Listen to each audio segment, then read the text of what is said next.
आप लोग मेरे पास आए, आपने कहा कि मैडम हम लोगों को कोई तरीका बताओ जिससे कि हम ये जान सके कि धरती के अंदर क्या है, धरती किस कॉम्पोजिशन से बनी है, उसके अंदर कौन से मटेरियल है, क्या प्लेट्स हैं, एक्सेट्रा एक्सेट्रा।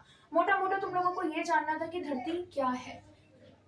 आपने एक और शर्त रख दी कि आप कोई से भी तरीका बताओ ना, आप ऐसा तरीका बताना जिससे कि हमारा धरती के साथ डायरेक्ट कांटेक्ट हो सके। अभी डायरेक्ट कांटेक्ट का क्या मतलब है? मतलब ये कि अगर मेरे को कोई पत्थर ढूंढना है ना धरती के अंदर, तो मेरा उसके साथ डायरेक्ट कांटेक्ट हो सके, यानी कि प्रत्यक्ष कांटेक्ट हो सके। मैंने कहा आपसे, अगर आपको डायरेक्ट कांटेक्ट ही चाहिए तो आपके पास दो ऑप्शंस है। या तो आप धरती के पास खुद चले जाओ, या तो फिर आप धरती को खुद अपने पास आने दो। ये दो बातें समझ आ गई। या तो आप धरती के पास खुद चले जाओ, या तो आप धरती के, क्या हुआ, बैठो फिर बेटा, या तो आप धरती को अपने पास खुद आने दो। ये दो चीजें समझ आ गई। अब आपने पहला वाला ऑप्शन देखा, आप चले गए ड्रिल मशीन लेके। आप नॉर्मल इंसान की तरह सोचो, मैं आपको कह रही हूँ आपको धरती के पास जाना है, आप कैसे जाओगे? खुदाई करके ना, खुदाई, ड्रिल एक्सेट्रा एक्सेट्रा। आप लोग चले गए धरती के पास, आपने अपनी ड्रिल मशीन उठाई, आप चले गए। आप खोदते गए, लेकिन 12 किलोमीटर के बाद ऐसा एक पड़ाव आया जहां पर आप लोग एकदम स्टॉप हो गए। आपने 12 किलोमीटर तक खुदाई कर ली, और वो खुदाई आपने कहाँ करी? कोला में, जो कि आर्कटिक में है। ठीक है, मैंने क्या बोला? मैंने आपको बोला आप या तो खुद चले जाओ, तो आप चले गए खुद ही, आपने खुदाई शुरू कर दी, ड्रिल मशीन लेके चले गए। 12 किलोमीटर तक पहुंच चुके हैं आप। 12 किलोमीटर तक आपने जो खुदाई करी वो करी कोला में, जो कि आर्कटिक में है। इतना समझ आ गया?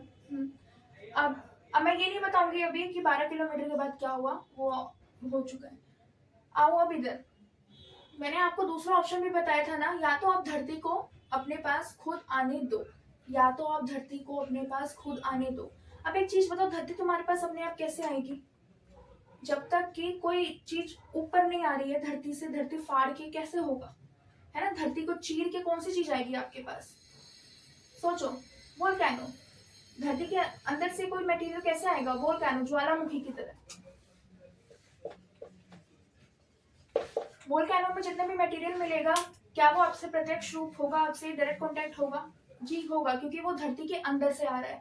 धरती के अंदर अगर वोल्केनो से एक सोचो कि सिल्वर आ रहा है, कुछ बाहर आ रहा है, तो वो जो सिल्वर होगा ना, वो धरती के अंदर से आ रहा है, यानी कि आपका उस मटेरियल के साथ डायरेक्ट कांटेक्ट हो रहा है। इतना पॉइंट समझ आ गया? डायरेक्ट कॉन्टेक्स्ट में क्या था? Direct evidences. इसी को हम नाम क्या दे देते हैं? Direct evidences. ठीक है, एक बार दोबारा से, 2 मिनट की बात है। देखो, आप लोग आए, आपने मेरे से पूछा मैम को तरीका बताओ, हमने आपको बताया धरती के पास खुद चले जाओ, या तो फिर आप धरती को अपने पास खुद आने दो। आप लोग कह रहे हो ठीक है हम जा रहे हैं अब धरती के पास, आपने कर दी खुदाई शुरू, वो ड्रिल मशीन लेके चले गए आप लोग। आप जब गए 12 किलोमीटर तक, आपने जो खुदाई करी वो करी कोला में, जो कि आर्कटिक ओशन में है। इतना समझ आ गया?